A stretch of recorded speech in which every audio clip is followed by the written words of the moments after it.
അധികാരത്തിലെത്തിയാൽ ദരിദ്രർക്ക് മിനിമം വരുമാനം ഉറപ്പുവരുത്തുമെന്ന പ്രഖ്യാപനത്തോടെ കോൺഗ്രസ് മറ്റ് രാഷ്ട്രീയ പാർട്ടികളെ ഞെട്ടിച്ചിരിക്കുകയാണ്.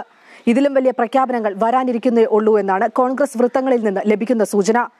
ദരിദ്രർ, യുവാക്കൾ, സ്ത്രീകൾ, കർഷകർ എന്നീ വിഭാഗങ്ങളെ ഉന്നം വെച്ചായിരിക്കും പ്രഖ്യാപനങ്ങൾ. കർഷകരെ ഉന്നം വെച്ചുള്ളതാകും വലിയ പ്രഖ്യാപനങ്ങൾ. പാർട്ടി പ്രകടന പത്രിക പുറത്തിറക്കും മുൻപ് ഇത് സംബന്ധിച്ച പ്രഖ്യാപനമുണ്ടാകും. കാർഷിക വായ്പകൾ എഴുതിത്തള്ളുന്നത് കാർഷിക മേഖലയിലെ പ്രതിസന്ധികൾ പരിഹരിക്കാനുള്ള ആദ്യപടിയാണെന്ന് കോൺഗ്രസ് അധ്യക്ഷൻ രാഹുൽ ഗാന്ധി നേരത്തെ വ്യക്തമാക്കിയിരുന്നു. കർഷക വായ്പകൾ എഴുതിത്തള്ളുന്നതിലൂടെ പ്രശ്നങ്ങൾ തീരുന്നില്ല. ഒരു പുതിയ ഹരിത വിപ്ലവമാണ് ലക്ഷ്യം. കർഷകരോട് നീതി ചെയ്യാനുള്ള ആദ്യ ചുവട് ഞങ്ങൾ വെച്ചുകഴിഞ്ഞു, കർഷക റാലിയിൽ രാഹുൽ ഗാന്ധി പറഞ്ഞു.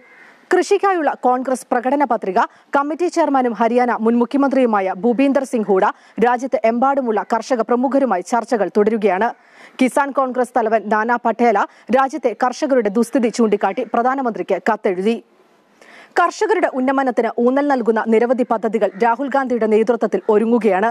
കൃഷി ലാഭകരമായ വ്യവസായമാക്കാൻ കോൺഗ്രസ് വേണ്ടത് ചെയ്യും, നാനാ പട്ടേല പറഞ്ഞു.